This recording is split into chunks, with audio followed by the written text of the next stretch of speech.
জালে ফেসে পাখি গেছে মারা, এটা দেখে বন্ধু হয়ে গেছে দিশেহারা। এইদিকে বন্ধুর নাই দুষ্টামির শেষ। আমাদের ভিডিও সম্পূর্ণ দেখলে বুঝতে পারবেন আমাদের গ্রামের কেমন পরিবেশ। আসসালামু আলাইকুম এভরিওয়ান, কেমন আছে সবাই? আশা করি আল্লাহর রহমতে ভালো আছো। আলহামদুলিল্লাহ আমিও ভালো আছি। এইদিকে সকাল সকাল আপনাদের জন্য নতুন আর একটা ব্লগ নিয়ে এসে বললাম। আজকের ব্লগটা খুবই হবে অন্যরকম। আজকের ব্লগে থাকছে গ্রামের সেই ঐতিহাসিক পরিবেশ। আমার সাথে আছে আমার বন্ধু কেরামত আলী আর বন্ধু হ্যান্ডেল। এদের দুইজনকে নিয়ে আমি এসে পড়লাম পুকুর পাড়ে। এদিকে পুকুরের পরিবেশটা খুবই সুন্দর, দেখে আপনারা মুগ্ধ হয়ে যাবেন। আমার সামনে আছেন আমার বন্ধু হ্যান্ডেল আলী আর কেরামত আলী, তাদেরকে নিয়ে যাচ্ছি আজকে ভুইরাতে। ভুইরা দিয়ে পানিতে ঘোরার কথা শুনলে পরে বন্ধু হ্যান্ডেল আলী আর কেরামত আলীর মাথা একদমই ঠিক থাকে। যাই হোক, এইদিকে আমার বন্ধু হ্যান্ডেল আর কেরামত আলী দুইজনে লাইক দেওয়ার জন্য বলতেছে। আপনাদের জন্য এত কষ্ট করে ভিডিওটা বানিয়েছি, অবশ্যই একটা লাইক করতেই পারে। এইদিকে আমরা সামনের দিকে রওনা করতেছি এবং কি ওই যে দেখা যাচ্ছে আমাদের ভুইরাটা রাখা আছে। এইদিকে আমরা সামনের দিকে যাইতেছি এবং কি আমার বন্ধু হ্যান্ডেল আলী একটা ছাগলের উপর উঠে পড়েছে।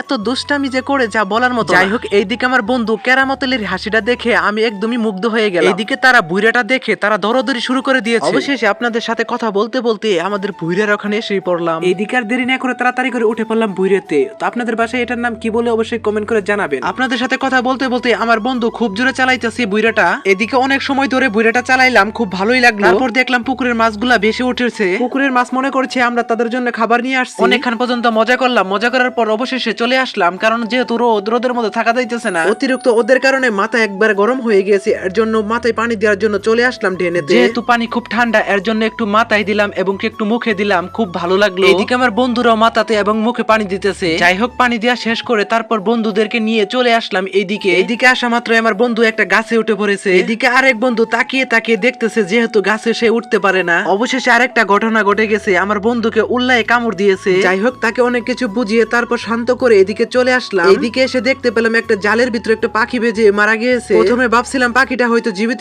আছে, ছাড়িয়ে দিব, কিন্তু দেখি এসে পাখিটা মারা গেছে। এদিকে আমার দুই বন্ধু পাখিটাকে জীবিত করার চেষ্টা করতেছে, আসলে সেটা মারা গেছে, তারা বুঝতেই পারে না। যাই হোক, এই পাখিটার অবস্থা দেখে একটা কথাই বলতে চাই, এই ধরনের জাল থেকে সবাই বিরত থাকুন, কেননা এই ধরনের জাল পাতাটা একদমই পরিবেশের জন্য ঠিক নয়। আজকের ব্লগটা এ পর্যন্তই। সবাই ভালো থাকবেন, সুস্থ থাকবেন, দেখা হবে পরবর্তী কোনো ভিডিওতে।